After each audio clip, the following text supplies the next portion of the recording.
Nellore rural నియోజకవర్గ ప్రజల సమస్యల పరిష్కారమే ధ్యేయంగా ఎమ్మెల్యే కార్యాలయంలో ప్రజా దర్బార్ కార్యక్రమం నిరంతరాయంగా కొనసాగుతోంది. ముఖ్యమంత్రి నారా చంద్రబాబు నాయుడు, మంత్రి నారా లోకేష్ ఆదేశాల మేరకు ప్రతి శుక్రవారం ప్రత్యేక దర్బార్ను నిర్వహిస్తున్నారు. ఈ రోజు జరిగిన కార్యక్రమంలో టీడీపీ నాయకులు కోటంరెడ్డి, గిరిధర్ రెడ్డి పాల్గొని బాధితుల నుంచి వినతులను స్వీకరించారు. నిత్యం ప్రజలకు అందుబాటులో ఉంటూ సమస్యల పరిష్కారానికి అధికారులతో సమన్వయం చేస్తున్నామని ఆయన తెలిపారు. నెల్లూరు రూరల్ నియోజకవర్గ ప్రజల సమస్యల పరిష్కారమే ధ్యేయంగా ఎమ్మెల్యే కార్యాలయంలో ప్రజా దర్బార్ కార్యక్రమం నిరంతరాయంగా కొనసాగుతోంది. ముఖ్యమంత్రి నారా చంద్రబాబు నాయుడు, మంత్రి నారా లోకేష్ ఆదేశాల మేరకు ప్రతి శుక్రవారం ప్రత్యేక దర్బార్ను నిర్వహిస్తున్నారు. ఈ రోజు జరిగిన కార్యక్రమంలో టీడీపీ నాయకులు కోటంరెడ్డి, గిరిధర్ రెడ్డి పాల్గొని బాధితుల నుంచి వినతులను స్వీకరించారు. నిత్యం ప్రజలకు అందుబాటులో ఉంటూ సమస్యల పరిష్కారానికి అధికారులతో సమన్వయం చేస్తున్నామని ఆయన తెలిపారు.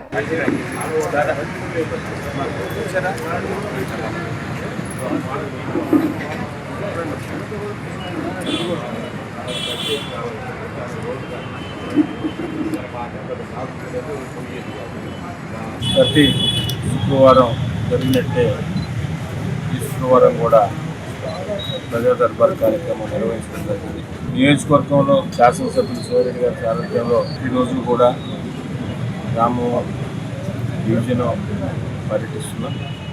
అయినప్పటికీ గౌరవ ముఖ్యమంత్రి, తెలుగుదేశం పార్టీ జాతీయ అధ్యక్షులు గౌరవనీయులు శ్రీ నారా చంద్రబాబు నాయుడు గారు కానీ, అదేవిధంగా యువనేత గౌరవ మంత్రివర్యులు శ్రీ నారా లోకేష్ గారి ఆదేశాల మేరకు ప్రత్యేకంగా ఒకరోజు నెల్లూరు రూరల్ ఎమ్మెల్యే గారి కార్యాలయంలో కూటమి నాయకులకి, కార్యకర్తలకు సంబంధించి కానీ, అదేవిధంగా నెల్లూరు రూరల్ నియోజకవర్గంలో ఉన్న ప్రజలకు సంబంధించి ప్రత్యేకంగా ఒకరోజు ప్రజా దర్బార్ కార్యక్రమాన్ని నిర్వహించాలని వారు ఏదైతే ఆదేశాలు ఇచ్చారో, గత కొన్ని నెలలుగా ప్రజా దర్బార్ కార్యక్రమం నెల్లూరు రూరల్ ఎమ్మెల్యే గారి కార్యాలయంలో ప్రతి శుక్రవారం కూడా నిర్వహించబడుతుంది.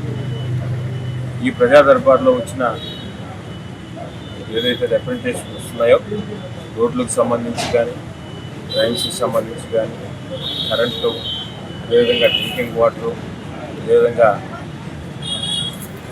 శ్మశాన వాటికి సంబంధించి, పార్కులకు సంబంధించి ఇతరితర ఏవైతే రిప్రజెంటేషన్స్ వస్తున్నాయో అవన్నీ కూడా ప్రత్యేకంగా శ్రద్ధ తీసుకొని రూరల్ ఎమ్మెల్యే గారి కార్యాలయం, అదేవిధంగా ఎక్కడికక్కడ కార్పొరేటర్లు కానీ, డివిజన్ అధ్యక్షులు కానీ, కూటమి నాయకులు అందరూ కూడా సమన్వయం చేసుకుని దాంట్లో ఏమేమి పరిష్కారం అవుతాయి, ఏ టైం లోపల చేపడతామో అవన్నీ కూడా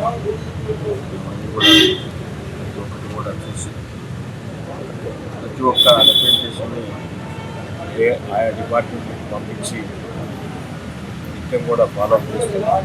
దాంట్లో భాగంగా ఈరోజు కూడా ప్రజా దర్బార్ కార్యక్రమం ఇప్పటికే ప్రజా దర్బార్ కార్యక్రమంలో వచ్చిన కొన్ని చేయగలిగాం, కొన్ని చేయలేకపోతున్నాం.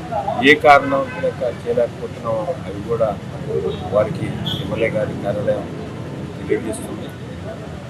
ఈరోజు కూటమి ప్రభుత్వం అధికారంలోకి వచ్చిన తర్వాత గౌరవ ముఖ్యమంత్రి నారా చంద్రబాబు నాయుడు గారు కానీ, సీఎం పవన్ కళ్యాణ్ గారు, యువనేత నారా లోకేష్ గారు ఆధ్వర్యంలో ప్రభుత్వంలో గౌరవ ప్రధానమంత్రి నరేంద్ర మోడీ గారు ఆశీర్వాదంతో జరుగుతున్న ఈ ప్రభుత్వంలో సంక్షేమం, అభివృద్ధి రెండు కూడా అలలాగా చేస్తున్నాం.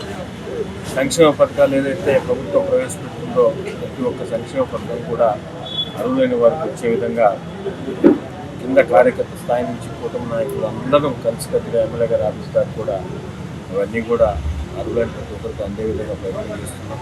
అదేవిధంగా సంక్షేమం, అదేవిధంగా అభివృద్ధి పరంగా నెల్లూరు రూరల్ నియోజకవర్గంలో రాష్ట్రంలోనే ఒక ఆదర్శ నియోజకవర్గాన్ని తీర్చడానికి అందరి సహకారంతో అన్ని ప్రయత్నాలు చేస్తున్నాం. ఇప్పటికే కొన్ని వందల కోట్ల రూపాయలు తీసుకోవడం జరుగుతుంది.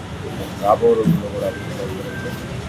అదేవిధంగా ప్రజా దర్బార్కి సంబంధించి ఎక్కడికక్కడ స్థానిక ప్రజలు ఏ సమస్యలైనా కూడా, అది రోడ్లైనా, డ్రైన్ అయినా, కరెంట్ అయినా, డ్రింకింగ్ వాటర్ అయినా, సాగునీరైనా, తాగునీరైనా, పార్కులకు సంబంధించి ఏదన్నా ఎక్కడన్నా పార్కులు అన్యాక్రాంతం అయిపోతున్నా, ఎవరన్నా ఆక్యుపై చేస్తున్నా శ్మశాన వాటికి సంబంధించి కానీ ఇప్పుడు ఏదన్నా కూడా నెల్లూరు రూరల్ ఎమ్మెల్యే గారి కార్యాలయానికి సంబంధించవచ్చు.